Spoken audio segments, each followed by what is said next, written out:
வணக்கம். நான் உங்கள் ராஜேஷ் ஃப்ரம் Z+ கன்ஸ்ட்ரக்ஷன்ஸ். இந்த வீடியோ எதுக்காகனா, நிறைய பேர் யூடியூப்பில் என்னோடய வீடியோலாம் பார்த்துட்டு நிறைய பேர் கமெண்ட் பண்ணுறீங்க, வாட்ஸ்அப்பில் மெசேஜ் பண்ணுறீங்க, கால் பண்ணுறீங்க. ஸோ அவங்களுக்கு என்னால் முடிஞ்ச அளவுக்கு மேக்ஸிமம் நான் அவங்க டவுட்டை கிளியர் பண்ணுறேன். மெசேஜில் என்னால் சில விஷயங்கள் டீட்டெயிலாக சொல்ல முடியல. ஸோ அதனால் அவங்க கேட்குற கொஷின்லாம் நான் நோட் பண்ணி வச்சு, ஸோ அவங்க கேட்குறதெல்லாம் நான் எக்ஸ்பிளைன் பண்ணி சொல்லலாம் அப்படின்றதுக்காக இந்த வீடியோவை நான் போஸ்ட் பண்ணுறேன். தொடர்ந்து நம்ம சேனலை ஃபாலோ பண்ணுங்கள், சேனலை சப்ஸ்கிரைப் பண்ணி வச்சுக்கோங்க. நான் சொல்கிற இன்ஃபர்மேஷன் கண்டிப்பாக உங்களுக்கு யூஸ்ஃபுல்லாக இருக்கும். இந்த வீடியோவில் நான் சொல்ல போகிற எல்லா இன்ஃபர்மேஷனும் நீங்கள் ஸ்கிப் பண்ணாமல் பாருங்கள். வாங்க வீடியோக்குள்ளே போகலாம்.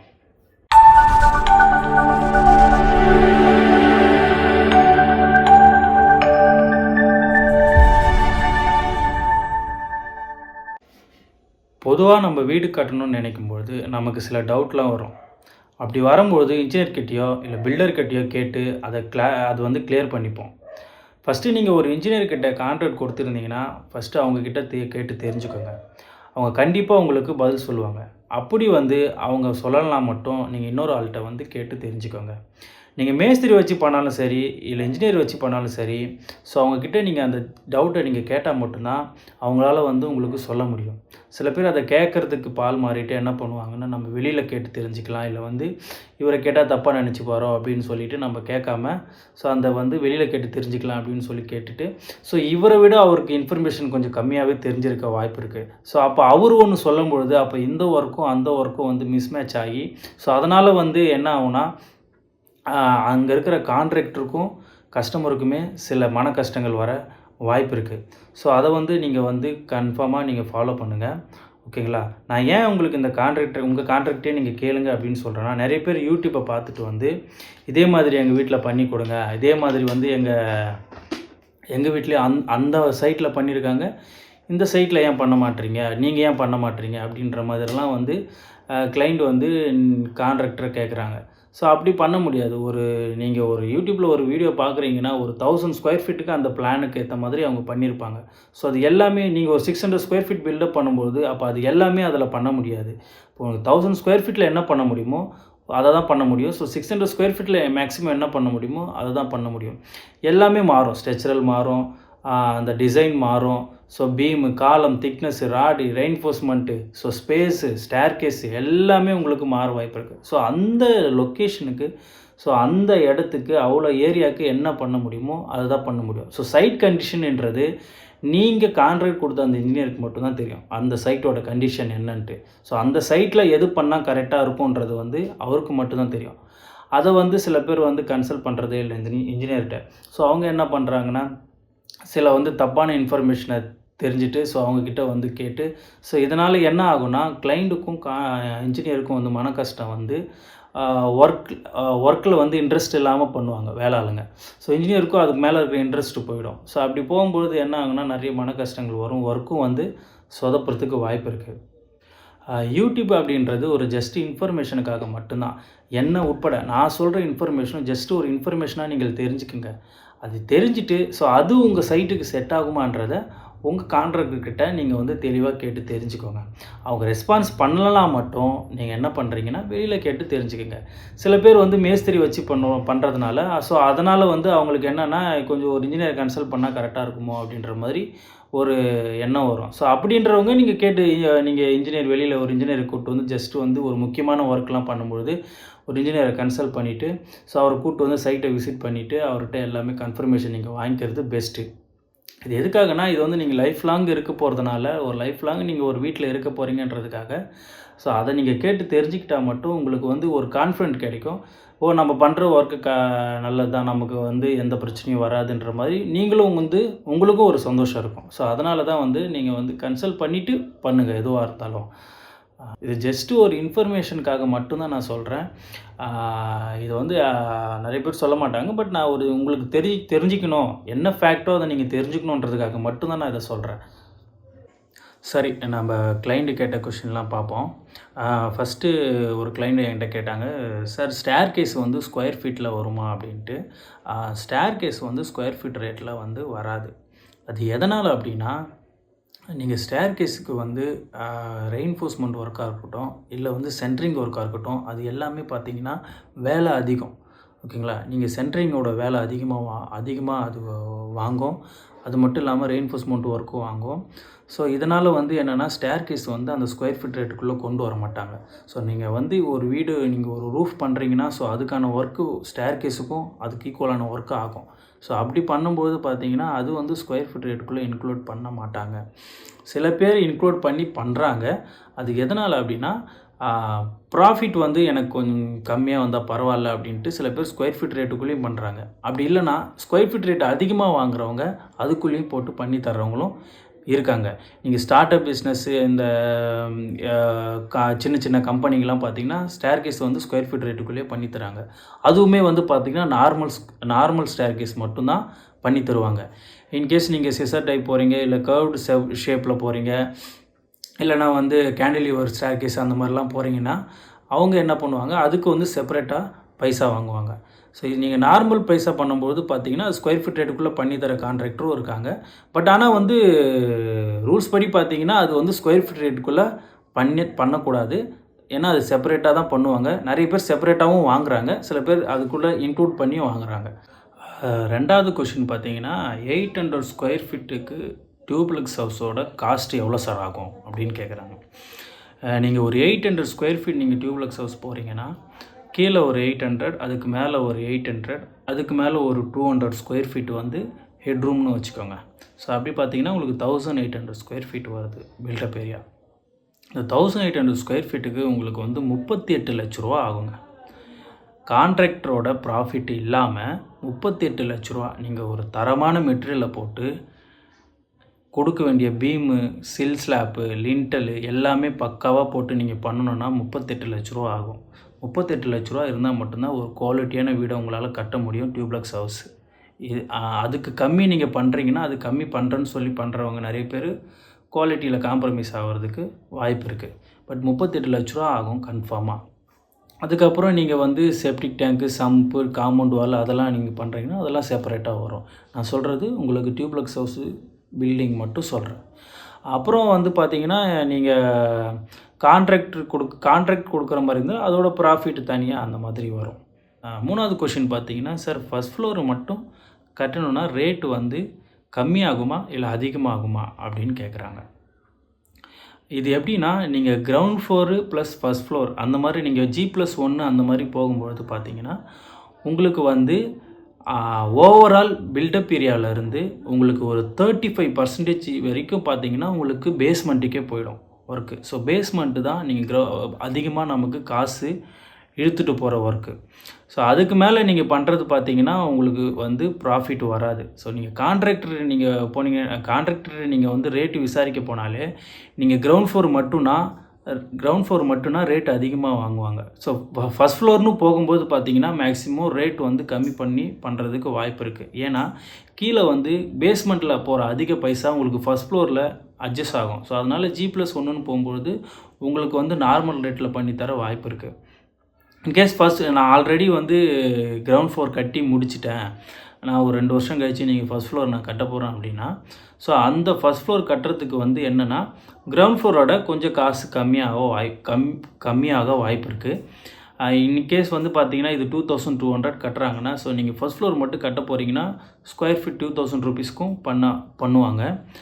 இன்கேஸ் வந்து பார்த்தீங்கன்னா, அதில் என்ன வந்து எக்ஸஸாக வரும்னு பார்த்தீங்கன்னா, நீங்கள் மெட்டீரியல் ஷிஃப்டிங் மட்டும் எக்ஸஸாக வரும். ஏன்னா நீங்கள் ஃபஸ்ட் ஃப்ளோர் போகும்போது நீங்கள் மேலே ஒர்க் பண்ணுறதுக்கு எல்லா மெட்டீரியலையும் செங்கல், சிமெண்ட்டு, ஜல்லி எல்லாமே பார்த்தீங்கன்னா, உங்களுக்கு ஃபஸ்ட் ஃப்ளோருக்கு ஃபிட் பண்ணுவாங்க. ஸோ அந்த மெட்டீரியலை ஃபிட் பண்ணுறதுக்குனே கண்டினியூஸாக ஒரு 3-4 ஆள் வந்து இருந்துகிட்டே இருக்கணும் டெய்லியும். ஸோ அந்த ஷிஃப்ட் பண்ணுறதுக்கு மட்டுமே ஒரு ஒர்க்கு போயிட்டே இருக்கும். ஸோ அதனால் அந்த ஷிஃப்டிங் சார்ஜஸ் மட்டும் எக்ஸஸ்ட்ராக வரும். அவ்வளோதான். 4வது கொஸ்டின் பார்த்தீங்கன்னா, சார் கட்லின்டல் வந்து சேஃபா அப்படின்னு கேட்குறாங்க. கட்லின்டல் நம்ம சேனல்லே நான் ஆல்ரெடி வீடியோ போட்டிருப்பேன். லிண்டலோட டீட்டெயிலெலாம் நான் போட்டிருப்பேன். ஸோ கட்லின்டல்னால் என்ன, த்ரோலின்டல்னால் என்ன எல்லாமே நான் போட்டிருப்பேன். இதில் என்னென்னா, கட்லின்டல் எதுக்கு யூஸ் பண்ணுறாங்கன்னா, நம்ம ஃப்ரேம்டு ஸ்ட்ரக்சரில் யூஸ் பண்ணுவாங்க. ஃப்ரேம்டு ஸ்ட்ரக்சர்னால் நம்ம காலம் பீமு மட்டுமே போட்டு ஒரு டைரெக்டாக ரூஃப் அடித்து ஒரு ஸ்ட்ரெச்சர் மாதிரி உருவாக்கிட்டு அதுக்கப்புறம் வந்து பிரிக் ஒர்க்லாம் பண்ணுவாங்க. ஸோ அதனால் வந்து ஃப்ரேம்டு ஸ்ட்ரெச்சர்னு போகும்போது லோடு எல்லாமே பார்த்திங்கன்னா பீம் வழியாக ஆக்ட் ஆகி காலம் வழியாக இறங்கி ஸோ வந்து கீழே போகும். ஸோ அதனால் வந்து என்னென்னா ஃப்ரேம்டு ஸ்ட்ரெச்சரில் மட்டும் கட்லின்டல் யூஸ் பண்ணுவாங்க. அது வந்து சேஃப் தான். கட்லின்டல் வந்து அதில் என்ன நீங்கள் வந்து ஃபாலோ பண்ணணும்னு பார்த்தீங்கன்னா, இன்கேஸ் நீங்கள் ஒரு 3 அடி கேப்பில் ஒரு டோர் வைக்கிறீங்கன்னு வச்சுங்களேன், 3 அடி கேப் விட்டு நீங்கள் டோர் பண்ணுறீங்க, இல்லை ஒரு 3 அடி கேப் விட்டு விண்டோக்கு நீங்கள் ஸ்பேஸ் விடுறீங்கன்னா, ஸோ அந்த 3 அடின்றது இந்த பக்கம் ஒரு 1 ஃபீட், இந்த பக்கம் ஒரு 1 ஃபீட், மொத்தம் ஒரு 5 அடியாச்சும் நீங்கள் வந்து கட்லின்டல் போடணும். கரெக்டாக வந்து நீங்கள் வந்து விண்டோ ஹைட்டுக்கு மட்டும் நீங்கள் அந்த மாதிரி போடக்கூடாது, கட்லின்டல் போடுற மாதிரி இருந்தால். ஸோ இந்த பக்கம் ஒரு 1-1.5 அடி, இல்லைனா இந்த பக்கம் ஒரு 1-1.5 அடி, ஸோ அந்த மாதிரி போட்டு நீங்கள் கட்லின்டல் போடும்போது எந்த ஒரு பிரச்சனையும் கிடையாது. அது சேஃப் தான். கட்லின்டல் வந்து ஃப்ரேம்டு ஸ்ட்ரெச்சரில் கட்லின்டல் சேஃப் தான். அது எந்த பிரச்சனையும் வராது. ஓகேங்களா? நீங்கள் இன்கேஸ் லோட் பியர் ஸ்ட்ரெச்சரில் போகிறீங்கன்னா, லோட் பியரிங்னா உங்களுக்கு வந்து பீம்லேயும் லோடு ஆக்ட் ஆகும், உங்களுக்கு வால்லையும் லோடு ஆக்ட் ஆகும். ஸோ அப்படி நீங்கள் போகும்போது பார்த்தீங்கன்னா உங்களுக்கு வந்து த்ரூ லிண்டல் ஃபுல்லாகவே நீங்கள் வந்து போடுறது தான் சேஃபு. 5வது பார்த்தீங்கன்னா ஹெட்ரூமை பற்றி கேட்டிருக்காங்க. சார் ஹெட்ரூம் வந்து 8 அடி ஹைட்டில் பண்ணுறாங்க, அது கரெக்டாக அப்படின்னு கேட்குறாங்க. கரெக்டு தாங்க. ஹெட்ரூம் வந்து பார்த்திங்கன்னா ஸ்டாண்டர்டாக வந்து 8 அடி வரைக்கும் தான் ஹைட்டில் பண்ணுவாங்க. இன்கேஸ் நீங்கள் ஃப்யூச்சரில் வந்து ஒரு ஃப்ளோர் எக்ஸ்டெண்ட் பண்ண போகிறீங்க அப்படின்னா நீங்கள் வந்து 10 ஃபீட் வந்து ஹைட் வந்து கட்டிக்கோங்க, அதுதான் கரெக்டு. இல்லை நான் வந்து இதோட ஃப்ளோரை நான் இதோட முடிச்சுக்க போகிறேன் அப்படின்னு நினச்சிங்கன்னா ஸோ 8 ஃபீட்டு தான் வந்து பண்ணுவாங்க.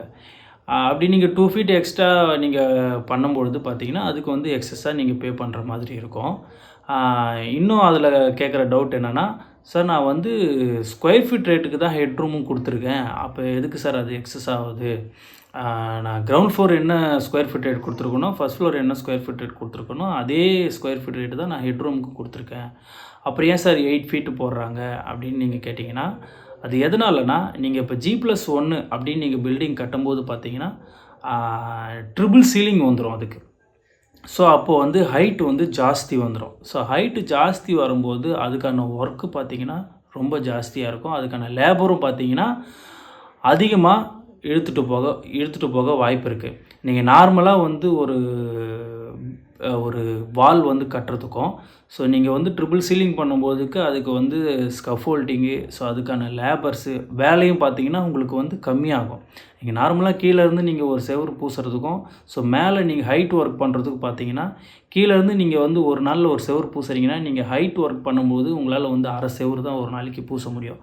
ஸோ அதனால் வந்து லேபர்ஸ் அதிகமாகும்.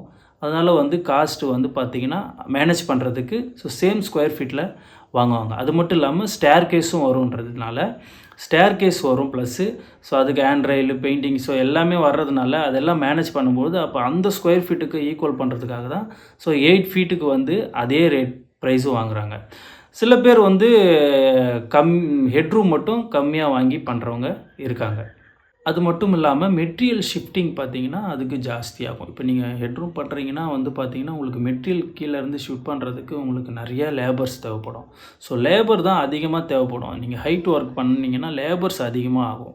ஸோ அதுக்காக ஸ்கஃபோல்டிங் ஒர்க்கு எல்லாமே அதிகமாகிறதுனால மட்டும்தான் ஸோ நீங்கள் அது 8 ஃபீட்டுக்கும் பார்த்தீங்கன்னா இங்கே சேம் ஸ்கொயர் ஃபீட்டு வாங்குகிறாங்க. அதான் அதுக்கு ரீசன். 6வதாக ஒரு கேள்வி கேட்டிருக்காங்க ஒரு கிளைண்ட்டு. அது என்னென்னா, சார் நான் வந்து ஆல்ரெடி ஒரு பில்டிங் இருக்குது என் வீட்டில். ஸோ அந்த வீட்டை எக்ஸ்டெண்ட் பண்ண போகிறேன். நான் பின்னாடி சைடு எக்ஸ்டெண்ட் பண்ணுறதுக்காக 3 காலம் போட்டேன். அதில் நடுவில் ஒரு காலத்தை வந்து நான் வந்து கிரவுண்ட் ஃப்ளோர்லேயே வந்து டம்மி பண்ணிட்டேன்.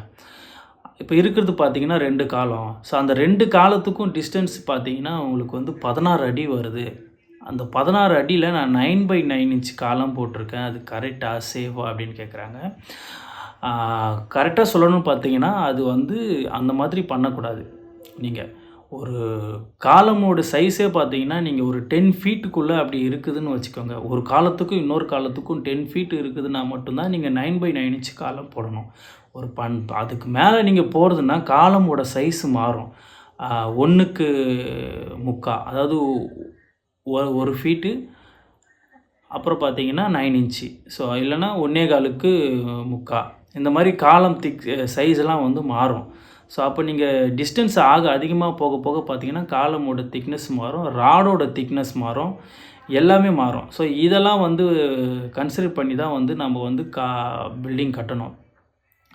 பொதுவாக வந்து நமக்கு இவ்வளோ அவர் மேஸ்திரி வச்சு கட்டுறேன்னு சொன்னார். அப்போ மேஸ்திரி வச்சு கட்டும்போது பார்த்தீங்கன்னா இந்த மாதிரி மிஸ்டேக்லாம் வந்து நடக்க வாய்ப்பு இருக்குது. ஸோ நீங்கள் பண்ணும்போது பார்த்தீங்கன்னா ஒரு 10 அடிக்கு மேலே போச்சுனாலே காலம் சைஸை மாற்றுங்க. அதுக்கு வந்து ஒரு இன்ஜினியரை நீங்கள் கன்சல்ட் பண்ணி பண்ணுறது தான் பெட்ரு. நீங்கள் சைட்டை வந்து கூப்பிட்டு வந்து காமிச்சு சைட்டோட கண்டிஷனை காமிச்சு சார் அந்த சைட்டோட கண்டிஷனுக்கு ஏற்ற மாதிரி எல்லா டிசைனும் வந்து மாற்றி நீங்கள் பண்ணணும். அவர் சொன்னது பார்த்திங்கன்னா 16 டிஸ்டன்ஸ் இருக்குது, நான் 9x9 காலம் மட்டும்தான் பண்ணியிருக்கேன் அப்படின்னு சொல்கிறாரு. பட் அது வந்து என்றைக்குமே சேஃப் கிடையாது. நீங்கள் மேலே பீமும் அதே மாதிரி நீங்கள் பண்ணும்போது பீமோட திக்னஸும் மாறும், ராடோட கவுண்டிங்கும் மாறும். நீங்கள் இப்போ 5 ராடு போட வேண்டிய இடத்துல நீங்கள் ஒரு 6 ராடு போடுற மாதிரி இருக்கும், 12 mm ராடு போடுற மாதிரி இருக்கும், இல்லை 16 mm ராடு போடுற மாதிரி இருக்கும். ஸோ இதெல்லாம் வந்து நீங்கள் ஒரு இன்ஜினியரை கன்சல்ட் பண்ணால் மட்டும்தான் கரெக்டாக அவங்க சொல்லுவாங்க. இல்லை நீங்களே வந்து அதை பண்ணும்போது பார்த்தீங்கன்னா இந்த மாதிரி மிஸ்டேக் ஆகி ஸ்ட்ரக்சரல் ஃபெயிலியர் வர்றதுக்கு வாய்ப்பு இருக்குது.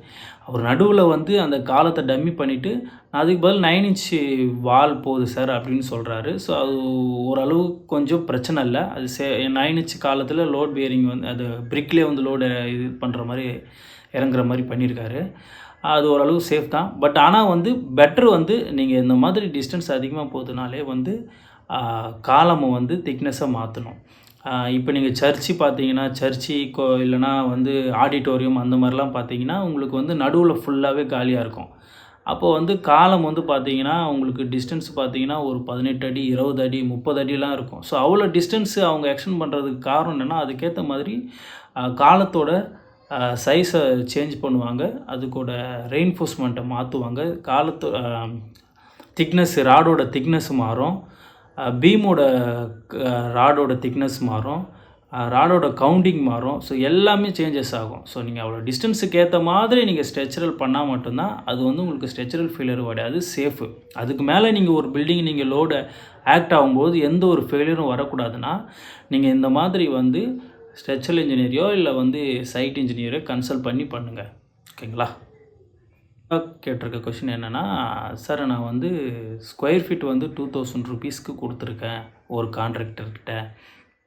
இப்போ வந்து பார்த்தீங்கன்னா எனக்கு வந்து இந்த 2000 ஸ்கொயர் ஃபீட்டுக்குள்ளே எனக்கு வந்து ஒரு ரூமுக்கு எவ்வளோ சார் லாஃப்ட் பண்ணி தருவாங்க அப்படின்னு கேட்டாங்க.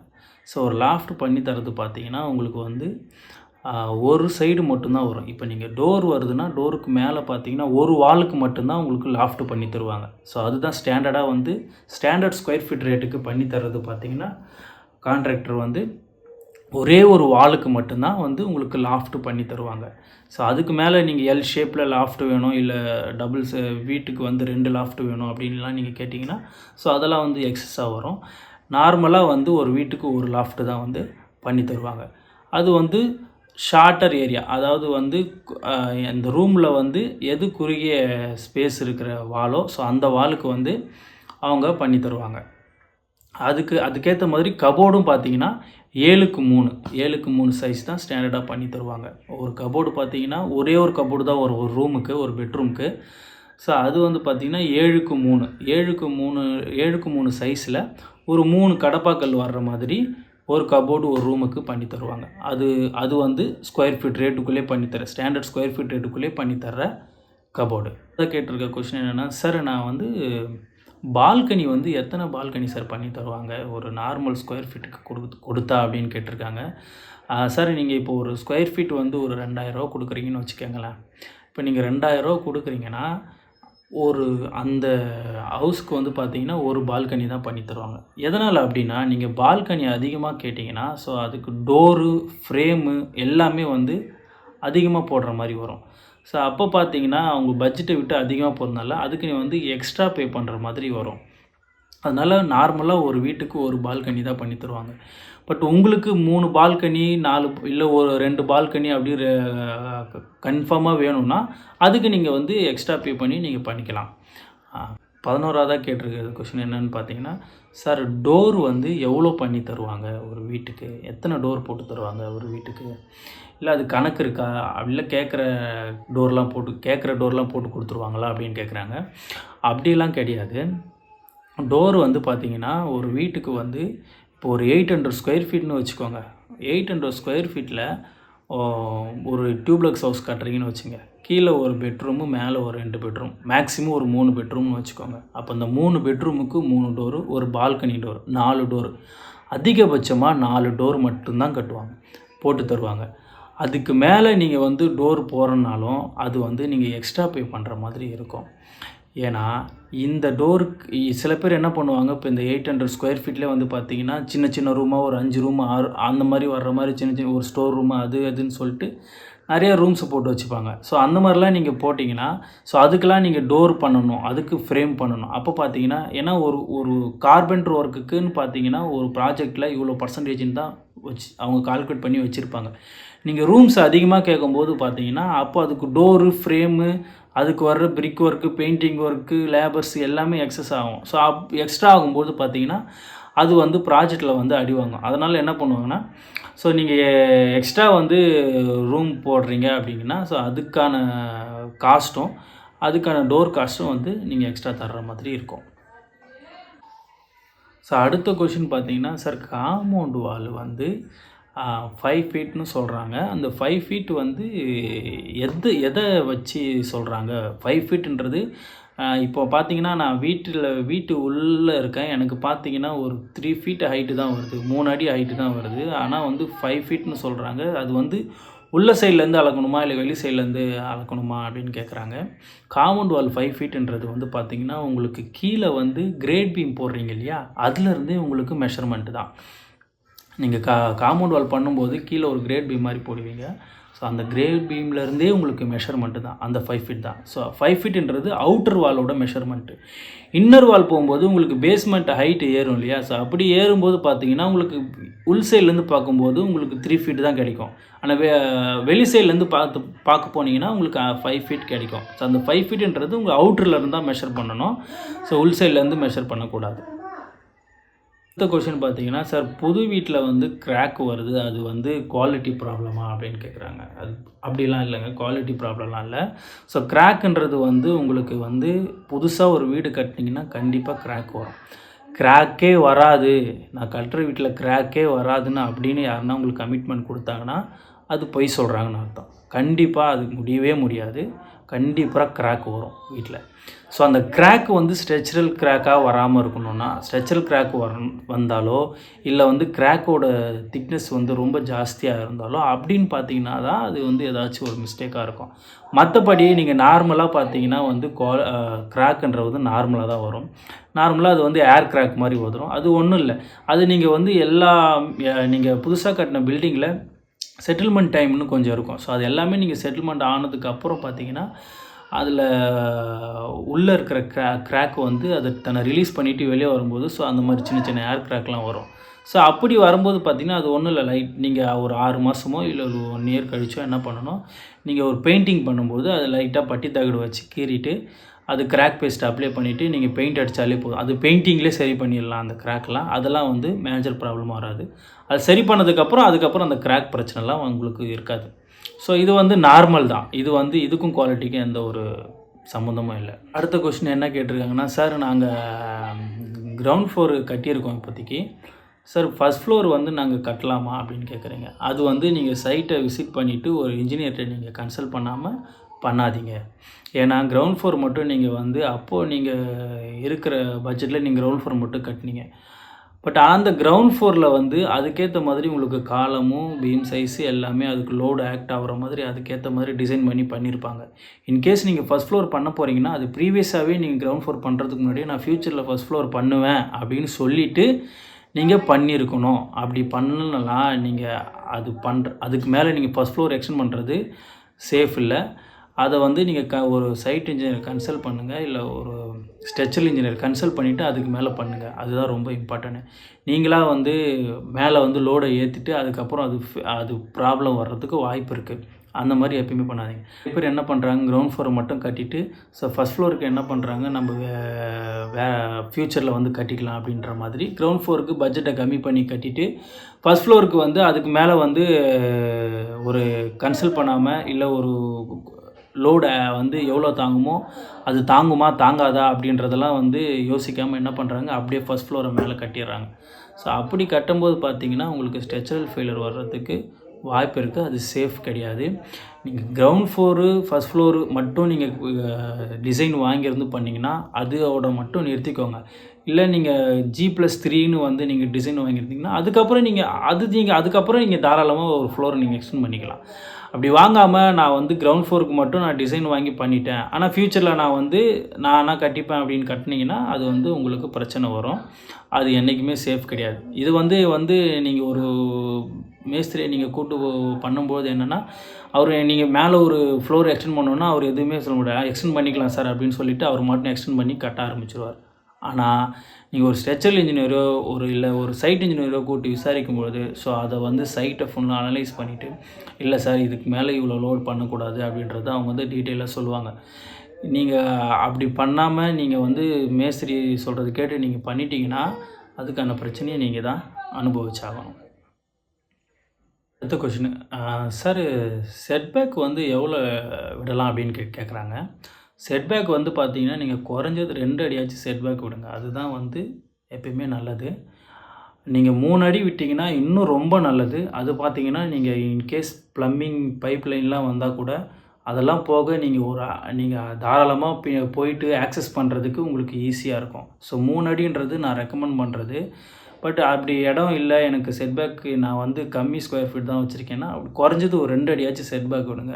எதனால் அப்படின்னா, நீங்கள் வந்து பக்கத்தில் வந்து இவங்க இன்னொரு பில்டிங் கட்ட போகிறாங்கன்னா ஸோ உங்களுடைய செட்பேக் விடாமல் கட்டும்பொழுது ஸோ உங்களோட விண்டோவோ ஏதோ வந்து அவங்கள வந்து டிஸ்டர்ப் பண்ணுற மாதிரி இருந்துச்சுனாலோ, இல்லை வந்து அவங்க ப்ரைவசியை வந்து கெடுக்கிற மாதிரி இருந்தாலோ, அவங்க வந்து கார்ப்பரேஷனில் கம்ப்ளைண்ட் பண்ணாங்கன்னா கார்ப்பரேஷன்லேருந்து வந்து ஆக்ஷன் எடுக்க வாய்ப்பு இருக்குது. அது மட்டும் இல்லாமல் நீங்கள் நாளைக்கு ஏதாச்சும் வந்து ஒரு ப்ளம்பிங்கில் ஏதாச்சும் ஒரு மெயின்டெனன்ஸ் பண்ணுறீங்க, இல்லை வாலில் ஏதாச்சும் ஒரு மிஸ்டேக் ஏதாச்சும் ஒரு மெயின்டெனன்ஸ் பண்ணுறீங்கன்னா அதுக்கு வந்து லேபர்ஸ் உள்ளே இறங்கி வேலை பார்க்குற மாதிரி ஆக்சஸ் பண்ணுற மாதிரி உங்களுக்கு வந்து அந்த ஸ்பேஸ் இருந்தால் மட்டும்தான் அதை பண்ண முடியும். ஸோ அதனால் வந்து குறைஞ்சது ஒரு 2 அடியாச்சும் வந்து செட்பேக் விடுங்க. அது என்றைக்குமே சேஃப் உங்களுக்கு.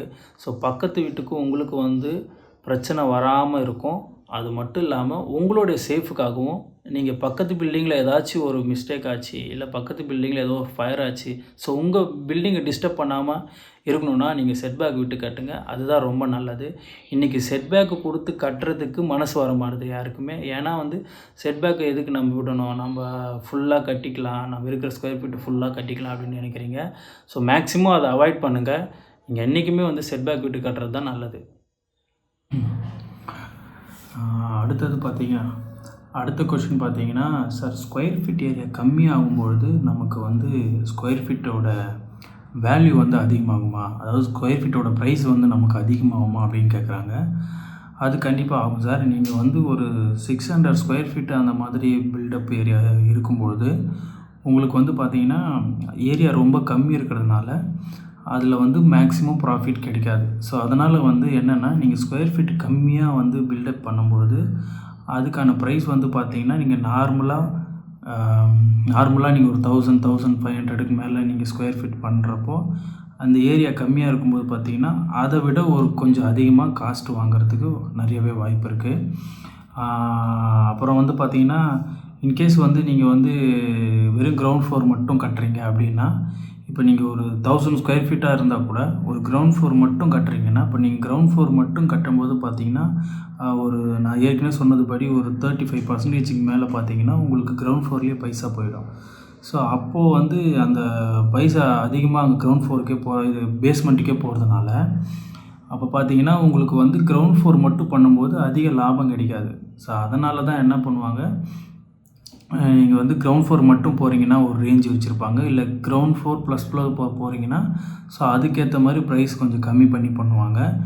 ஏரியா ஜாஸ்தி ஆக ஆக அதுலேயும் ப்ரைஸ் கொஞ்சம் கம்மியாக பண்ணுறதுக்கு நிறையவே வாய்ப்பு இருக்குது. அப்புறம் இன்னொரு கொஷின் கேட்டிருக்காங்க, சார் பைல் ஃபவுண்டேஷன் போட வேண்டிய இடத்துல பைல் ஃபவுண்டேஷன் கன்ஃபார்ம் போட்டு தான் ஆகணுமா அப்படின்னு கேட்டிருக்காங்க. ஆமாம் சார், கண்டிப்பாக போட்டு தான் ஆகணும். எதனால் அப்படின்னா, நீங்கள் வந்து அந்த சைட்டோட கண்டிஷன் தான் அதை முடிவு பண்ணுறது. இப்போ சைட்டோட கண்டிஷன் பார்த்தீங்கன்னா, நீங்கள் அந்த சாயில் டெஸ்ட் எடுத்து பார்க்கும்போது அதோட சாயிலோட ஸ்ட்ரென்த்து என்னன்றதை வந்து நமக்கு தெரிஞ்சிடும். ஸோ அந்த ரிப்போர்ட்டை வச்சு தான் நம்ம வந்து ஸ்ட்ரக்சரல் பண்ண முடியும். இப்போ ஸ்ட்ரக்சரல் பண்ணும்போது பார்த்திங்கன்னா இந்த சாயில் தன்மைக்கு ஏற்ற மாதிரி நம்ம பைல் தான் போட்டாகணும்னா கன்ஃபார்ம் பைல் தான் போட்டாகணும். அந்த இடத்துல வந்து நீங்கள் வந்து வேறு ஃபூட்டிங் போட்டிங்கன்னா இந்த ஷாலோ ஃபவுண்டேஷன் அந்த மாதிரிலாம் போட்டிங்கன்னா அது வந்து உங்களுக்கு நிற்காது. எதனால் அப்படின்னா நீங்கள் வந்து இந்த சாயில் கண்டிஷனுக்கு பைல் வந்து 20 ஃபீட்டு இல்லை 40 ஃபீட்டு 50 ஃபீட்டுன்றதை வந்து ஸோ அந்த டெப்த்துன்றதை அவங்க முடிவு பண்ணுவாங்க. நீங்கள் வந்து நார்மல் வந்து ஃபூட்டிங் போட்டிங்கன்னா அது வந்து பார்த்திங்கன்னா 5 அடி 6 அடியிலே நின்றுடும். ஸோ அந்த 5 அடி 6 அடியில் பில்டிங் நிற்குமானா நிற்காது. ஏன்னா அந்த சாயில் கண்டிஷன் அப்படி இருக்குது. ஸோ அப்படி இருக்கும்போது நீங்கள் வந்து பைல் ஃபவுண்டேஷன் போட வேண்டிய இடத்துல பைல் போட்டு தான் ஆகணும். அது ரொம்ப முக்கியம். ஸோ அதனால் வந்து அதில் வந்து காம்ப்ரமைஸ் ஆகாதீங்க. நார்மல் ஃபுட்டிங்கோட பைல் நீங்கள் போகும்போது பார்த்தீங்கன்னா காஸ்ட் வைஸ் அதிகமாக தான் இருக்கும். பட் இருந்தாலும் நீங்கள் பேஸ்மெண்ட்டு ஸ்ட்ராங்காக இல்லைன்னா பில்டிங் வீக் ஆகிடும். அதனால் வந்து பேஸ்மெண்ட்டு விஷயத்தில் வந்து நீங்கள் வந்து நல்ல ஒரு ஸ்ட்ரக்சரல் இன்ஜினியரிங் அனலைஸ் பண்ணிவிட்டு சாயில் டெஸ்ட் எடுத்துகிட்டு பைல் ஃபவுண்டேஷன் போட வேண்டியன்னா பைல் ஃபவுண்டேஷன் போட்டுருங்க. ஓகேங்களா? அதனால் வந்து அதில் வந்து எந்த காம்ப்ரமைஸும் பண்ணாதீங்க. அடுத்த கொஸ்டின் பார்த்தீங்கன்னா, சார் ஒரு பில்டிங் வந்து முடித்து கொடுக்கறதுக்கு எவ்வளோ நாள் ஆகும்? ஒரு பில்டிங் வந்து ப்ராப்பராக எல்லாமே நீங்கள் ஃபாலோ பண்ணி கரெக்டாக எந்த ஒரு ஃபால்ட் இல்லாமல் முடிக்கிறதுக்கு எவ்வளோ நாள் ஆகும் அப்படின்னு கேட்குறாங்க.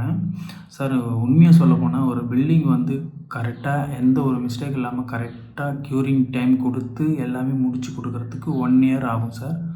1 இயரில் நீங்கள் நல்ல டைம் கொடுத்து நீங்கள் அந்த பில்டிங்கை பண்ணால் மட்டும்தான் அந்த பில்டிங் 95% வந்து எந்த ஒரு மெயின்டெனன்ஸ் ஒர்க்கும் வராது. அதில் இல்லை எனக்கு வந்து நான் சீக்கிரம் முடிக்கணும் அப்படின்னு நம்ம பண்ணும்போது பார்த்தீங்கன்னா அதில் மேஜராக எந்த பிரச்சனையும் வராது. பட் ஆனால் நிறைய மெயின்டெனன்ஸ் ஒர்க் வரும், சின்ன சின்ன பிரச்சனைகள் அந்த மாதிரிலாம் வரும்.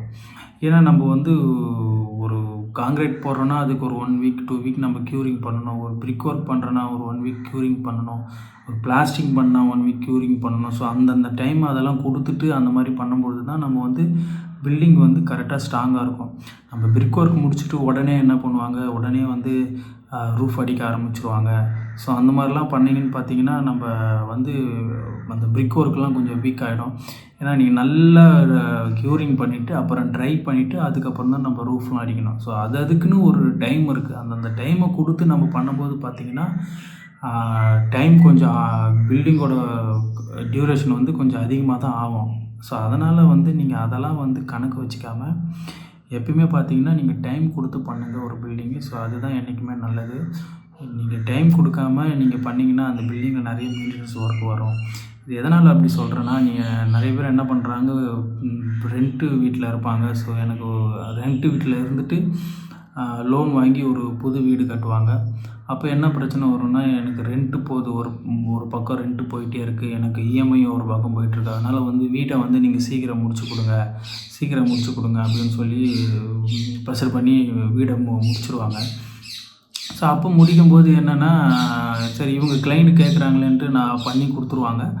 பண்ணி கொடுக்கும்போது அதுக்கப்புறம் நிறைய பிரச்சனைகள் வரும். அதனால் வந்து நீங்கள் வந்து டைம் போனாலும் பரவாயில்ல, 2 மாதம் 3 மாதம் எக்ஸ்ட்ரா ஆனாலும் பரவாயில்ல, நீங்கள் வீடு எனக்கு எந்த பிரச்சனையும் வராதபடி நல்லபடியாக எனக்கு முடிச்சு கொடுங்க அப்படின்னு சொல்லுங்கள். கண்டிப்பாக வந்து உங்களுக்கு வீடு வந்து நல்லபடியாக முடிச்சு கொடுப்பாங்க. ஸோ அதனால் வந்து எப்பயுமே வந்து டைம் வந்து கொடுத்து வீட்டை வேலை வாங்குங்க. இன்னொருத்தர் என்ன கேட்டிருக்காருன்னா, சார் நான் வந்து ஆன்லைனில் வந்து ஒரு ஆர்கிடெக்டை பிடிச்சி நான் ஒரு ட்ராயிங் பண்ணேன். ஆனால் அது வந்து நான் வீடு கட்டும்போது நான் என்னோடய சைட்டில் வந்து அதை நான் செக் பண்ணும்போது எனக்கு வந்து கரெக்டாக வரல மெஷர்மெண்ட்டு. அது தப்பாக வருது. அது எதனால் அந்த மாதிரி நான் சொல்கிற ஏரியாவுக்கு தானே அவர் போட்டார் ட்ராயிங்கு, அப்புறம் எப்படி வந்து சைட்டில் வந்து கொஞ்சம் மிஸ் ஆகுது அப்படின்னு கேட்குறாரு. ஸோ அப்படி நம்ம எப்பயுமே பண்ணக்கூடாது. ஆன்லைனில் வந்து நீங்கள் வந்து ஃபோன்லேயே வந்து ட்ராயிங் பண்ணி தரத்துக்கு வாய்ப்பு நிறையா பண்ணி தருவாங்க. பட் இருந்தாலுமே என்னென்னா, நீங்கள் ஆர்கிடெக்டை வந்து சைட்டை வந்து விசிட் பண்ண சொல்லுங்கள். விசிட் பண்ணிவிட்டு ஸோ அதுக்கேற்ற மாதிரி பிளான் பண்ண சொல்லுங்கள். இப்போ பார்த்தீங்கன்னா, நீங்கள் ஒரு லேண்ட் இருக்குன்னா அந்த லேண்டோட 3 சைட்லையுமே என்ன இருக்குன்றதை வந்து கரெக்டாக ப்ராப்பராக நீங்கள் சொல்லணும். அப்படி அதனால் வந்து நீங்கள் கரெக்டாக சொல்லலைன்னா கூட ட்ராயிங் வந்து அது என்னவோ பேசிக்காக பண்ணணுமோ அதை பண்ணி போட்டு கொடுத்துருவாங்க. பட் அது சைட்டில் போய் நீங்கள் இம்ப்ளிமெண்ட் பண்ணும்போது அது வந்து நிறைய மிஸ்டேக்ஸ் வரும். ஸோ அந்த மாதிரி பண்ணாதீங்க. சைட் கண்டிஷனை பொறுத்து தான் நம்ம ட்ராயிங் பண்ணணும். பேக் சைடில் வந்து எம்டி லேண்ட் இருக்கா, இல்லை ரைட் சைடில் ரோடு இருக்கா, இல்லை இந்த சைடு வந்து பில்டிங் இருக்கா, இல்லை 3 சைடுமே பில்டிங் இருக்கா, அதெல்லாம் நீங்கள் சொல்லணும். ஓகேங்களா? அதெல்லாம் சொன்னால் தான் நீங்கள் வந்து கரெக்டாக வந்து அந்த ட்ராயிங் வரும். அது மட்டும் இல்லாமல் நீங்கள் வந்து அந்த லேண்டில் வந்து டயகனல் செக் பண்ணணும். அதாவது மூலமட்டம்னு சொல்லுவாங்க. ஸோ அந்த டயகனல் செக் பண்ணிவிட்டு அந்த டயகனலோட மெஷர்மெண்ட்டை வச்சு தான் நீங்கள் வந்து ட்ராயிங் பண்ணணும். ஏன்னா நீங்கள் கொஞ்சம் ஒரு இடத்துல இப்போ பார்த்தீங்கன்னா இங்கே 22 இருக்கும், பேக் சைடில் 23 இருக்கும். ஸோ இல்லைன்னா அதில் கொஞ்சம் அதாவது வந்து ஸ்லோப்பாக இருக்கும்.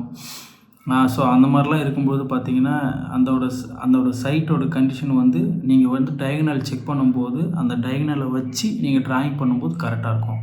நீங்கள் டயகனல் செக் பண்ணாமல் ட்ராயிங் பண்ணிங்கன்னா அங்கே நீங்கள் மார்க்கிங் போகும்போது பார்த்தீங்கன்னா அந்த மார்க்கிங் கரெக்டாக வராது. ஸோ பார்த்தீங்கன்னா அதில் மிஸ்டேக் ஆகிடும். அதனால் வந்து நீங்கள் எப்பயுமே வந்து சைட்டை ஒன்ஸ் விசிட் பண்ணிவிட்டு ஆர்கிடெக்டை விசிட் பண்ண சொல்லிவிட்டு அதுக்கப்புறம் வந்து நீங்கள் வந்து ட்ராயிங் பண்ணுங்கள். அதுதான் எப்பயுமே நல்லது. சார், இந்த பேஸ்மெண்ட்டோட ஹைட்டு சொல்கிறாங்கல்ல, அது வந்து ரோடு லெவலில் இருந்தா இல்லை வந்து லேண்டோட லெவலில் இருந்து சொல்கிறாங்களா அப்படின்னு கேட்குறாங்க. அது வந்து எப்படின்னா சார், வந்து பேஸ்மெண்ட்டோட ஹைட்டு வந்து பார்த்திங்கன்னா உங்களுக்கு ரோடு லெவலில் இருந்து அவங்க கால்குலேட் பண்ணி சொல்ல மாட்டாங்க. கான்ட்ராக்டர் சொல்கிற கணக்கு எப்படின்னா உங்களோட லேண்டு தான். லேண்டுலேருந்து 3 அடி அப்படின்றது தான் உங்களுக்கு கணக்கு பண்ணி சொல்லுவாங்க. அதாவது வந்து நீங்கள் கிரேட் பீம் போடுவீங்க இல்லையா, ஸோ அந்த கிரேட் பீம் பாட்டம்லேருந்தே உங்களுக்கு வந்து பேஸ்மெண்ட் கணக்காகும். ஸோ அந்த கால்குலேஷன் வச்சு தான் 3 அடி அப்படின்னு சொல்லுவாங்க. நீங்கள் ரோட் லெவல்லேருந்து 3 அடி அப்படி போகணும் அப்படின்னா உங்களுக்கு இன்கேஸ் வந்து ரோடும் உங்களோட லேண்டும் வந்து ஈக்குவலாக இருந்துச்சிங்கன்னா அதை வந்து உங்களுக்கு ரோடு லெவல்லேருந்தே 3 அடி வந்துடும். அப்படி இல்லை ரோடை விட லேண்டு கொஞ்சம் டவுனில் இருந்துச்சு, ஒரு 1 ஃபீட் டவுனில் இருந்துச்சு, அந்த மாதிரினா நிறைய இடத்துல அந்த மாதிரி தான் இருக்கும். மேக்ஸிமம் அந்த மாதிரி தான் இருக்கும் நிறைய இடத்துல. ரோடு வந்து ரோடை விட லேண்டு டவுனில் இருந்துச்சுன்னா ஸோ அப்போ பார்த்தீங்கன்னா உங்களுக்கு வந்து ரோடு லெவல்லேருந்து 2 ஃபீட் கிடைக்கும். உங்களுக்கு லேண்ட்லேருந்து பார்த்தீங்கன்னா உங்களுக்கு 3 ஃபீட் கிடைக்கும். ஸோ அதனால் வந்து உங்களுக்கு 3 ஃபீட் தான் ரோடு லெவல்லேருந்து வேணும்னு பார்த்தீங்கன்னா அப்போ இங்கேருந்து நீங்கள் வந்து கிரவுண்ட் லெவல்லேருந்து உங்களோட லேண்டோட லெவல்லேருந்து நீங்கள் 4 ஃபீட் கன்ஸ்ட்ரக்ஷன் பண்ணால் தான் உங்களுக்கு வந்து ரோடு லெவல்லேருந்து 3 ஃபீட் கிடைக்கும். ஓகேங்களா? ஸோ கான்ட்ராக்டருக்கு சொல்கிற கணக்கு வந்து பார்த்திங்கன்னா லேண்ட் இருக்கிற ஏரியாவிலேருந்து மட்டும்தான் சொல்லுவாங்க. ஸோ ரோடை கால்குலேட் பண்ணி சொல்ல மாட்டாங்க. இன்கேஸ் வந்து ரோடோட லெவல்லேருந்து எனக்கு கால்குலேட் பண்ணி எனக்கு பேஸ்மெண்ட் வேணும் அப்படின்னு சொன்னீங்கன்னா இப்போ பார்த்தீங்கன்னா நமக்கு வந்து ரொம்ப டவுனில் கூட இருக்கும் நம்மளோட லேண்டு. ஸோ அதனால் ரோடோட லெவல்லேருந்து நமக்கு பேஸ்மெண்ட்டு கால்குலேட் பண்ணி வேணும் அப்படின்னா நம்ம ரோடு லெவலில் ஃபஸ்ட்டு எடுத்துகிட்டு டியூப் லெவல் வச்சு நம்ம ரோடு லெவலில் ஃபஸ்ட்டு எடுத்துகிட்டு ஸோ அதுலேருந்து பார்த்தீங்கன்னா நீங்கள் லேண்ட் ஏரியாவில் ஒரு பேஸ்மெண்ட் மார்க் பண்ணிவிட்டு ஸோ அந்த பேஸ்மெண்ட் மார்க்கிங்கை வச்சு நீங்கள் வந்து அந்த ரோடோட லெவலில் மார்க் பண்ணிவிட்டு அந்த ரோடு லெவலோட மார்க்கிங்கை வச்சு நீங்கள் பேஸ்மெண்ட் வந்து ஹைட் கணக்கு பண்ணலாம்.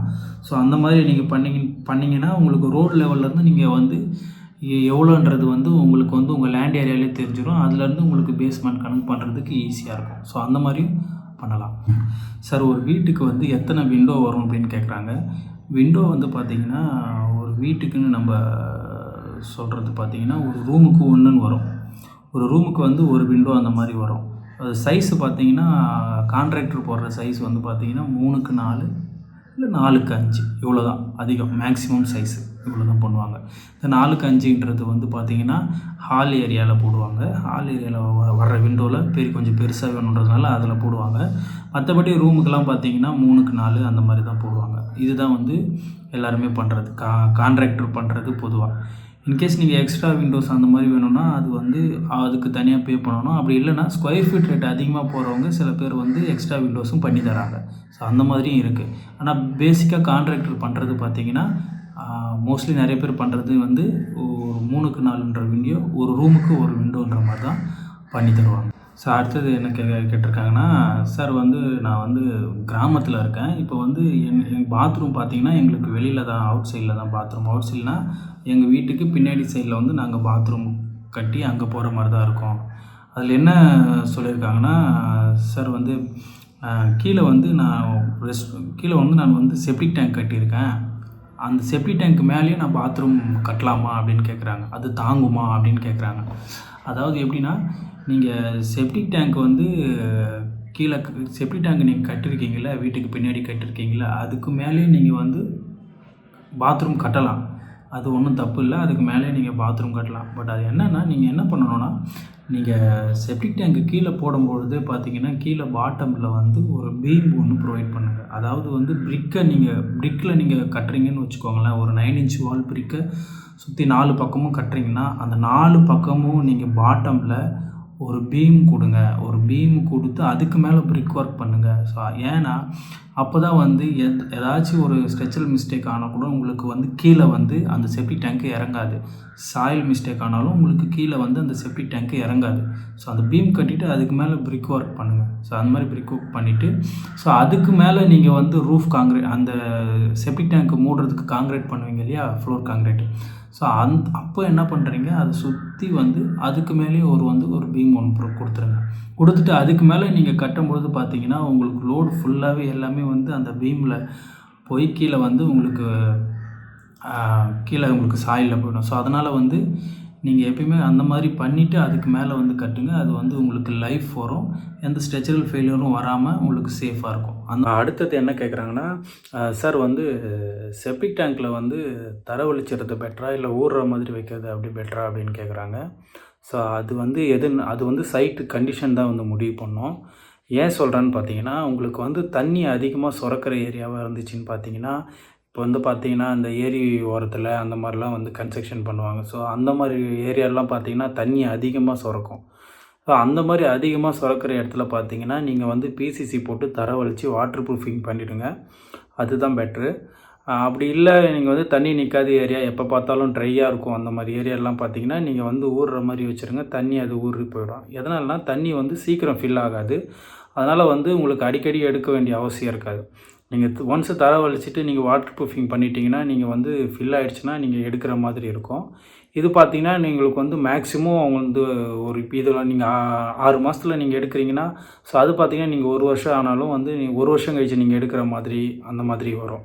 ஸோ அதனால் வந்து சைட் கண்டிஷனை பொறுத்து வந்து நீங்கள் அதை முடிவு பண்ணிக்கணும். என்ன கேட்டிருக்காங்கன்னா, சார் வந்து நம்ம வேஸ்ட் வாட்டர்லாம் வந்து எங்கள் ட்ரைனேஜ்லேயே வந்து கனெக்ட் பண்ணி விட்டுக்கலாமா? அது வந்து சீக்கிரம் ரொம்ப அதான் அப்படின்னு கேட்குறாங்க. ஆமாம் சார், நீங்கள் வந்து வேஸ்ட் வாட்டர் லைன் வந்து பார்த்தீங்கன்னா, சில ட்ரைனேஜில் கனெக்ட் பண்ணி விட்டிங்கன்னா சீக்கிரம் ஃபில் ஆகிடும். நிறைய பேர் சில பேர் வந்து அப்படி தான் பண்ணிடுறாங்க. ஸோ என்னென்னா, வேஸ்ட் வாட்டரை வந்து நீங்கள் வந்து ட்ரைனேஜில் வந்து கனெக்ட் பண்ணக்கூடாது. அது வந்து ஏன்னா நம்ம யூசேஜ் அதிகமாக இருக்கும். வேஸ்ட் வாட்டர் யூசேஜ் பார்த்திங்கன்னா, நம்ம வந்து பாத்திரம் விளக்குவோம், அப்புறம் வந்து பார்த்தா குளிப்போம். ஸோ அந்த தண்ணி எல்லாமே பார்த்திங்கன்னா அதிகமாக யூஸ் பண்ணுற மாதிரி யூசேஜ் அதிகமாக இருக்கும். ஸோ அந்த தண்ணியும் வந்து நம்ம செப்டிக் டேங்க்குள்ளே போச்சுன்னு பார்த்தீங்கன்னா, அது வந்து சீக்கிரம் ஃபில் ஆகிடும். நீங்கள் அடிக்கடி எடுக்கிற மாதிரி வந்துடும். அது வந்து உங்களுக்கு வந்து செலவு அதிகமாக தான் வரும். ஸோ அப்போ நீங்கள் என்ன பண்ணணுன்னா, நீங்கள் வந்து அதுக்குன்னு வந்து ஒரு உரம் இறக்கி தனியாக ஒரு வேஸ்ட் வாட்டர் டேங்க்குன்னு தனியாக வந்து கட்டிக்கோங்க. அதுதான் பெட்ரு. தனியாக நீங்கள் வேஸ்ட் வாட்டர் டேங்க் வந்து கட்டி அந்த மாதிரி நீங்கள் தண்ணி ஊறுற மாதிரி வைக்கலாம். அப்படி இல்லையா, நீங்கள் வேஸ்ட் வாட்டர் டேங்க் கட்டுறதுக்கு அந்தளவு வந்து இடம் அப்படி இல்லைன்னு பார்த்தீங்கன்னா, நீங்கள் சிம்பிளாக வந்து உரம் விற்பாங்க, ஒரு 3 அடி உரம். ஸோ அது வாங்கி வந்து நீங்கள் உரம் ஒரு 6 உரம், ஒரு 5 உரம் அந்த மாதிரி இறக்கி கூட நீங்கள் அதில் வந்து வேஸ்ட் வாட்டர் தண்ணியெல்லாம் வந்து அதில் கூட விட்டுக்கலாம். இது வந்து சிட்டிக்கு அவுட் ஆஃப் சிட்டியில் இருக்கிறவங்களுக்கு தான் வந்து இதாகும்.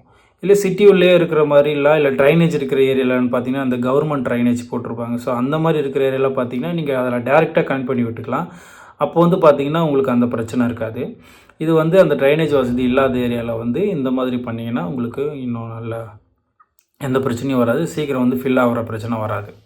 அடுத்த கொஷின் என்னென்னா, சார் பெயிண்டிங் வந்து எதனால் சார் வந்து கான்ட்ராக்டர் வந்து லைட் கலர் சூஸ் பண்ண சொல்கிறாங்க அப்படின்னு கேட்குறாங்க. அது எதனால் அப்படின்னா, உங்களுக்கு வந்து கான்ட்ராக்டர் வந்து ஆக்சுவலி ரூல்ஸ் படி பார்த்தீங்கன்னா, ஒரு ஸ்கொயர் ஃபீட்டில் நீங்கள் கொடுத்துருப்பீங்க ஓவரால் கான்ட்ராக்டாக. அது எப்படின்னா, இந்த ஸ்கொயர் ஃபீட்டுக்கு வந்து பார்த்தீங்கன்னா, 2 கோட்டு பட்டி, ஒரு ப்ரைமரு, அப்புறம் 2 கோட்டு கலரு. ஸோ இது படி தான் பண்ணுவாங்க. அந்த ப்ரொசீஜர் படி தான் பண்ணுவாங்க. இதில் என்னென்னா, நான் எதனால் லைட் கலர் சொல்கிறாங்கன்னா, நீங்கள் வந்து டபுள் கோட் வந்து நீங்கள் லைட் கலர் அடிச்சிங்கன்னா அது சீக்கிரம் வந்து கவர் ஆகிடும் உங்களுக்கு. உங்களுக்கு வந்து பில்டிங் பெயிண்டிங் அடித்தது வந்து 2 கோட்லேயே வந்து பார்த்தீங்கன்னா உங்களுக்கு ஃபினிஷிங் கிடச்சிரும், ஃபுல்லாகவே கவர் ஆகிடும். ஆனால் நீங்கள் டார்க் கலர் போகும்போது பார்த்தீங்கன்னா நீங்கள் 2 டைம் 2 கோட்டு பெயிண்ட் அடிச்சிங்கன்னா உங்களுக்கு வந்து அது கவர் ஆனது தெரியாது. உங்களுக்கு வந்து பெயிண்ட் அடிக்காத மாதிரியே தெரியும், ஒரு கோட் பெயிண்ட் அடித்த மாதிரியே தெரியும். ஸோ அதனால தான் வந்து என்னென்னா டார்க் கலர் வந்து சீக்கிரம் கவர் ஆகிறதுனால நீங்கள் ஒரு 3 கோட்டு 4 கோட்டு போகிற மாதிரி வரும். ஆனால் அப்புறம் கான்ட்ராக்டர் பட்ஜெட்டுக்குள்ளே பார்த்தீங்கன்னா 2 கோட் தான் வந்து அவங்க பட்ஜெட்டுக்குள்ளே அவங்க பண்ணுவாங்க. அதுக்கு மேலே நீங்கள் டார்க் கலர் போனனால நீங்கள் வந்து 3 கோட் 4 கோட் போகுதுன்னா அப்போ அந்த 2 கோட்டுக்கு வந்து நீங்கள் எக்ஸ்ட்ரா பே பண்ணுற மாதிரி வரும். ஸோ இதுதான் வந்து ப்ரொசீஜர். இன்ஃபர்மேஷன்லாம் கண்டிப்பாக உங்களுக்கு யூஸ்ஃபுல்லாக இருக்கும்னு நான் நினைக்கிறேன். வேறு ஏதாச்சும் டவுட் இருந்தாலும் எனக்கு வாட்ஸ்அப்பில் நீங்கள் மெசேஜ் பண்ணுங்கள், நான் அதை வந்து கண்டிப்பாக உங்களுக்கு கிளியர் பண்ணுறேன். அது மட்டும் இல்லாமல் நம்ம வந்து கன்ஸ்ட்ரக்ஷன் சர்வீஸும் பண்ணுறோம். சென்னை, பாண்டிச்சேரி, விழுப்புரம் இந்த 3 லொக்கேஷன்லேயும் நம்ம கன்ஸ்ட்ரக்ஷன் பண்ணி கொடுத்துட்ருக்கோம். ஓகேங்களா? ஸ்கொயர் ஃபீட் வந்து 2000 ருபீஸ்லேருந்தே நம்ம பண்ணி கொடுத்துட்ருக்கோம். உங்களுக்கு ஏதாச்சும் வந்து கன்ஸ்ட்ரக்ஷன் சர்வீசஸ் ஏதாச்சும் வேணும்னா இந்த நம்பருக்கு கால் பண்ணுங்கள். நான் வந்து உங்களுக்கு வந்து கொட்டேஷன் உங்களுக்கு சென்ட் பண்ணுறேன். டைரெக்டாக மீட் பண்ணி நம்ம டிஸ்கஸ் பண்ணுவோம். உங்களுக்கு என்ன மாதிரி ரெக்ரூட்மெண்ட் வேணுமோ ஸோ அதுக்கேற்ற மாதிரி நம்ம எல்லாமே வந்து பண்ணி கொடுப்போம். 2000 ஸ்கொயர் ஃபீட் எடுத்திங்கன்னா இப்போ பேஸ்மெண்ட் ஹைட் இவ்வளோ வரும், அதுக்கப்புறம் பார்த்தீங்கன்னா சுவிட்ச் பாக்ஸ் இவ்வளோ வரும், விண்டோ இவ்வளோ வரும், டோர் இவ்வளோ வரும் அப்படின்னு சொல்லிட்டு ஒரு வரையறை இருக்கும். இதே நீங்கள் 2200 போனீங்கன்னா நீங்கள் அதுக்கு விண்டோஸ் வந்து ஸோ நீங்கள் இத்தனை விண்டோஸ் கொடுத்துக்கலாம். இப்போ இதில் ஒரு 5 விண்டோனா அதில் வந்து நீங்கள் ஒரு 8 விண்டோ 9 விண்டோ அந்த மாதிரி கொடுத்துக்கலாம். ஸோ இந்த பக்கம் இது பேஸ்மெண்ட் ஹைட்டு பார்த்தீங்கன்னா நம்ம வந்து 3 அடினா அதில் 4 அடி கொடுத்துக்கலாம். ஸோ பிரிக்கு பார்த்தீங்கன்னா இதில் வந்து சேம்பர் பிரிக்குனா அதில் வந்து ஒயர் கட் பிரிக்கு, இந்த மாதிரி மெட்டீரியல் வேரியேஷன் கொஞ்சம் வரும். அவ்வளோதான், வேறு மற்றபடி எந்த டிஃப்ரெண்ட்டும் கிடையாது. பட் ஆனால் வந்து போடுற மெட்டீரியல் எல்லாமே பிராண்டட் மெட்டீரியல் தான் நம்ம போடுவோம், இது மாற்றுக்கிறது இல்லை. ஸ்கொயர் ஃபீட் 2000 ரூபாய் அப்படி கொடுக்கறதுனால குவாலிட்டி இல்லாத மெட்டீரியல் போடுவோமா அப்படின்னு கேட்டிங்கன்னா அப்படிலாம் எதுவுமே கிடையாது சார். நம்ம 2000 ரூபா ஸ்கொயர் ஃபீட்டுக்கே வந்து பார்த்திங்கன்னா நல்ல குவாலிட்டியான மெட்டீரியல் தான் போடுறோம், எல்லாமே பிராண்டட் மெட்டீரியல் தான் போடுறோம். ARS steel, Dalmia cement, so அந்த மாதிரி நல்ல பிராண்டட் மெட்டீரியல் தான் போடுறோம். ஸோ அதனால் குவாலிட்டியில் எதுவும் மிஸ்டேக் இருக்காது. சில வர்ற ஒர்க்கெலாம் வந்து பார்த்திங்கன்னா கொஞ்சம் கம்மியாகுமே தவிர மற்றபடி குவாலிட்டியில் நம்ம எதுவுமே கம்மி பண்ண மாட்டோம். அது மட்டும் இல்லாமல் நம்ம ப்ரொசீஜரும் நம்ம கம்மி பண்ண மாட்டோம். இப்போ பார்த்திங்கன்னா 3 அடி பேஸ்மெண்ட் இருக்குன்னா 3 அடி பேஸ்மெண்ட் போட்டுட்டு அதுக்கு மேலே பார்த்திங்கன்னா நம்ம அந்த பெல்ட்டு போடுவோம். பெல்ட்டுனா அவங்களுக்கு பார்த்திங்கன்னா டைபீம் போடுவோம். எல்லா காலத்தையும் ஜாயின் பண்ணி நம்ம டைபீம் போடுவோம். ஸோ அதை வந்து நம்ம வந்து அதில் வந்து நம்ம ஸ்கிப் பண்ண மாட்டோம். நிறைய பேர் அது வந்து 3 அடி ஹைட்டுக்கு தேவையில்லை அப்படின்ட்டு நிறைய பேர் போடாமல் விடுவாங்க. நம்ம 3 அடி ஹைட்டு போட்டாலும் சரி, இல்லை 2.5 அடி ஹைட்டு போட்டாலும் சரி, இல்லை 4 அடி ஹைட்டு போட்டாலும் சரி, நம்ம அது போட்டால் கண்டிப்பாக போட்டுருவோம். இன்கேஸ் நம்ம பேஸ்மெண்ட் ஹைட்டு வந்து பார்த்திங்கன்னா ஒரு 4 அடிக்கு மேலே, ஒரு 5 அடிக்கு மேலே போகிற மாதிரி இருந்துச்சுன்னா, ஒரு 6 அடி 7 அடி ஒரு 8 அடி அந்த மாதிரிலாம் போகிற மாதிரி இருந்துச்சுன்னா, ஸோ 2 பீம் போடுவோம், 2 டை பீம் போட்டு நம்ம பண்ணுவோம். அது எதுக்காகனா நம்ம இன்னும் வந்து நம்ம பில்டிங் வந்து எந்த ஒரு மிஸ்டேக்கும் வரக்கூடாதுன்றதுக்காக, எந்த ஒரு வந்து ஸ்ட்ரக்சரல் ஃபெயிலரும் வரக்கூடாதுன்றதுக்காக நம்ம அந்த மாதிரியும் போட்டு பண்ணுவோம். ஓகேங்களா? அதனால் வந்து அந்த மாதிரி எதுவுமே வந்து நம்ம மாற்றி போட மாட்டோம். அது மட்டும் இல்லாமல் பார்த்திங்கன்னா நம்ம வந்து விண்டோவுக்கு பார்த்திங்கன்னா சில் ஸ்லாப் போடுவோம். ஸோ அதுக்கு மேலே பார்த்திங்கன்னா நம்ம ஃப்ரேம்டு ஸ்ட்ரக்சராக இருந்துச்சுன்னா பார்த்திங்கன்னா கட் லிண்டல் போடுவோம். இல்லை லோட் பியரிங்காக இருந்தால் ஃபுல்லாக த்ரோ லிண்டல் போடுவோம். அதுக்கு மேலே பீம், ரூஃப், ஸோ எதுலேயுமே வந்து காம்ப்ரமைஸ் ஆகிறதில்ல.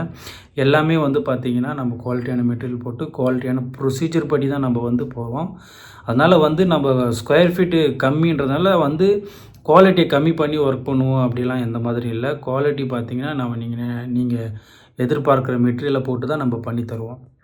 அது எதனால் அப்படி டிஃப்ரெண்ட் வருதுன்னா, சில ஒர்க்கெல்லாம் வந்து பார்த்திங்கன்னா அந்த 2200 ஸ்கொயர் ஃபீட்டில் பார்த்திங்கன்னா அதுக்கு வந்து வராமல் வரும். சிலது பார்த்திங்கன்னா அந்த ஒர்க்கு வராது. இப்போ பார்த்திங்கன்னா நம்ம வாஷ் பேசின் இவ்வளோ போடுறோம், சுவிட்ச் பாக்ஸ் இவ்வளோ போடுறோம், டேப் இவ்வளோ போடுறோம் அப்படின்ற ஒரு கால்குலேஷன் இருக்கும். இப்போ நம்ம 2000ன்றது வந்து நம்ம நார்மலாக கொடுக்குற வந்து ஸ்கொயர் ஃபீட்டு. ஸோ அதனால் வந்து அதுக்கு சில ப்ரொசீஜர் இருக்கும். ஸோ இவ்வளோ சுவிட்ச் பாக்ஸ் தான் போடுவோம், இவ்வளோ டேப் தான் போடுவோம், இவ்வளோ வாஷ் பேஷின் தான் வைப்போம் அந்த மாதிரி இருக்கும். பட் நீங்கள் வந்து 2200 போகும்போது இதை விட அது வந்து கொஞ்சம் எக்ஸ்ட்ரா வரும். ஸோ சில ஒர்க்கெலாம் வந்து எக்ஸ்ட்ரா நீங்கள் போட்டு தருவோம் நம்ம. அந்த மாதிரி தான் இருக்கும். இன்னும் பார்த்தீங்கன்னா பிராண்டெல்லாம் பார்த்தீங்கன்னா இதை விட கொஞ்சம் ஹெவி பிராண்டெல்லாம் நம்ம போடுற மாதிரி இருக்கும். இப்போ நீங்கள் ப்ரீமியம் போகிற மாதிரி இருந்தீங்கன்னா இதில் வர்றது எல்லாமே வரும். ப்ளஸ் பார்த்தீங்கன்னா மெட்டீரியலோட பிராண்டெல்லாம் மாறும். இப்போ நீங்கள் வந்து ஸ்டீல்லாம் பார்த்தீங்கன்னா நம்ம ஏஆர்எஸ் போடுறப்போ அதில் வந்து என்ன பண்ணுவோன்னா டாடா ஸ்டீலு அந்த மாதிரிலாம் போடுவோம். இல்லைனா வந்து பார்த்தீங்கன்னா சிமெண்ட்லாம் பார்த்திங்கன்னா நம்ம இதில் டால்மியா போடுறோம், அதில் பார்த்திங்கன்னா அல்ட்ராடெக் அந்த மாதிரி. ஸோ அதோட வந்து சிமெண்ட் கொஞ்சம் குவாலிட்டியாக என்ன இருக்கோ அந்த மாதிரி பிராண்டு மாற்றி போடுவோம், அந்த மாதிரி பண்ணுவோம். ஒர்க்குமே பார்த்திங்கன்னா சில ஒர்க்லாம் வந்து இப்போ வந்து இதில் டைல்ஸ் போடுறோன்னா நம்ம அதில் வந்து கிரானைட் போடுவோம். அந்த மாதிரி ஒர்க்கெலாம் நம்ம பண்ணி தருவோம். ஸோ அதனால் வந்து இந்த ரேட்டுக்கு ஏற்ற மாதிரி ஒர்க்கெல்லாம் கொஞ்சம் எக்ஸ்ட்ரா வருமே தவிர மற்றபடி நம்ம வந்து லோ குவாலிட்டி மெட்டீரியல் எதுவுமே போட்டு பண்ணுறதில்ல. எல்லாமே வந்து ஐஎஸ்ஐ பிராண்டட், எல்லாமே வந்து ஃபேமஸான பிராண்டட் போட்டு தான் நம்ம பண்ணி தருவோம். ஸோ அதனால் வந்து குவாலிட்டி எதுவும் மிஸ் ஆகாது. ஸோ நாங்கள் பண்ணுறது வந்து 2000 ருபீஸ்லேருந்தே நாங்கள் பண்ணி கொடுத்துட்ருக்கோம். அது மட்டும் இல்லாமல் நம்ம பிளாஸ்டிங் பண்ணுறப்போ வந்து பார்த்திங்கன்னா நம்ம இந்த பிரிக்கும் காலமும் சேர்கிற இடத்துல பார்த்திங்கன்னா நம்ம வந்து மெஷ்ஷு வச்சு நம்ம வந்து பூசி தருவோம். ஸோ அதனால் வந்து நீங்கள் வந்து அந்த கிராக்லாம் வந்து மேக்ஸிமம் இந்த பெரிய சைஸ் கிராக்லாம் வராத அளவுக்கு அவாய்ட் ஆகும். அதுவும் சேர்த்து நம்ம பண்ணி தருவோம். ஸோ இந்த மாதிரி எல்லாம் இந்த சின்ன சின்ன ஒர்க்கில் தான் நிறைய பேர் வந்து விட்டுறது. ஸோ அதனால் வந்து இந்த மாதிரி எந்த ப்ரொசீஜருமே நாங்கள் பண்ணாமல் விட மாட்டோம். ஸ்கொயர் ஃபீட் 2000 ரூபாய்க்கு பண்ணாலும் சரி, ஸ்கொயர் ஃபீட் 3000 ரூபாய்க்கு பண்ணாலும் சரி, என்ன ஸ்கொயர் ஃபீட் ரேஞ்ச் பண்ணாலும் சரி, பட் ப்ரொசீஜரை நம்ம மாற்ற மாட்டோம். அது எல்லாமே நம்ம பண்ணித்தரோம். ஆன்டி டெர்மினேட்லாம் நம்ம ஃப்ரீயாக பண்ணித்தரோம். ஓகேங்களா? அதெல்லாம் வந்து பார்த்திங்கன்னா இந்த கரையான் தொல்லைலாம் இல்லாத அளவுக்கு, இந்த பூச்சி தொல்லை இல்லாத அளவுக்கு அதுவுமே நம்ம வந்து போட்டு பண்ணி தருவோம். அதுவுமே நம்ம இந்த ஸ்கொயர் ஃபீட் ரேட்டுக்குள்ளேயே பண்ணி தருவோம். ஸோ அதனால் வந்து ஒர்க்கை பற்றி வந்து எந்த பிரச்சனையும் இல்லை. நம்பிக்கையாக நம்ம பண்ணி தருவோம். எந்த ஒர்க்காக இருந்தாலும் சொல்லுங்கள், எந்த ஏரியாவாக இருந்தாலும் சொல்லுங்கள். இப்போது சென்னை, விழுப்புரம், பாண்டிச்சேரி இந்த 3 லொக்கேஷனில் தான் மேக்ஸிமம் நம்ம பண்ணித்தரோம். ஸோ நீங்கள் அதர் ஸ்டேட்டில் பண்ணி தருவீங்களா அப்படின்னு கேட்குறாங்க. அதர் ஸ்டேட்லேயே பண்ணித்தரலாம். பட் அது என்ன பிரச்சனைனா, அதர் ஸ்டேட்டில் நம்ம போய் பண்ணுறோன்னா ஒரு நல்ல ரேட் இருந்தால் கண்டிப்பாக பண்ணலாம். ஏன்னா நம்ம போய் அங்கே நின்று நம்ம பண்ணி தர்றதுக்கு ஸோ நல்ல ரேட் இருந்தால் நம்ம பண்ணித்தரலாம். இப்போ பார்த்திங்கன்னா நம்ம சென்னையிலே நம்ம பண்ணுறோன்னா இப்போ 2000 ருபீஸ்னால் நம்ம பண்ணலாம். பட் நான் வந்து அந்த டிஸ்ட்ரிக்டில் போய் நம்ம 2000 ருபீஸுக்கு பண்ணுற மாதிரி இருந்துச்சுன்னா ஸோ நமக்கு வந்து அந்த போயிட்டு வர்ற செலவு அதெல்லாம் பார்த்திங்கன்னா நமக்கு வந்து அதிகமாகும். அப்படி ஆகும்பொழுது ஸோ அது பட்ஜெட் வந்து நமக்கு இடிக்கிற மாதிரி இருக்கும். அதனால் ஒரு நல்ல ரேட் இருந்துச்சுன்னா நம்ம போய் அதர் டிஸ்ட்ரிக்ட்லலாம் போய் பண்ணி தரலாம், ஒன்றும் பிரச்சனை இல்லை. பட் மற்றபடி சென்னை, பாண்டிச்சேரி, விழுப்புரம்னா நம்ம நார்மலாகவே நம்ம பண்ணுற ரேட்லேயே நம்ம பண்ணித்தரோம். ஓகேங்களா? அதனால் வந்து நீங்கள் இந்த 3 லொக்கேஷனில் எந்த ஏரியாவாக இருந்தாலும் சொல்லுங்கள், நம்ம பண்ணி தரலாம், ஒன்றும் பிரச்சனை இல்லை.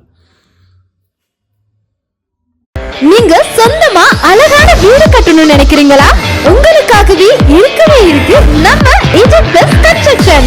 நாங்க சிறந்த அனுபவம் வாய்ந்த கட்டிட கலைஞர்களை கொண்டு கலை நயத்துடன் வாஸ்து முறைப்படி தரமான பொருட்களை பயன்படுத்தி வீடு கட்டி தருகிறோம். அது மட்டும் இல்லங்க, structural designing, building contract, interior work, elevation, drawing, building analyse என இது போன்ற அனைத்து விதமான டிசைன்களிலும் சென்னை, பாண்டிச்சேரி, விழுப்புரம் என இது போன்ற பகுதிகளில் நாங்கள் உங்களுக்கு அழகான வீடுகளை கட்டி தருகிறோம். பெஸ்டான கன்ஸ்ட்ரக்ஷன்னா அது நம்ம ஏஜென்ட் பிளஸ் கன்ஸ்ட்ரக்ஷன் மட்டும்தாங்க. For more details agent plus construction, D Rajesh 99444924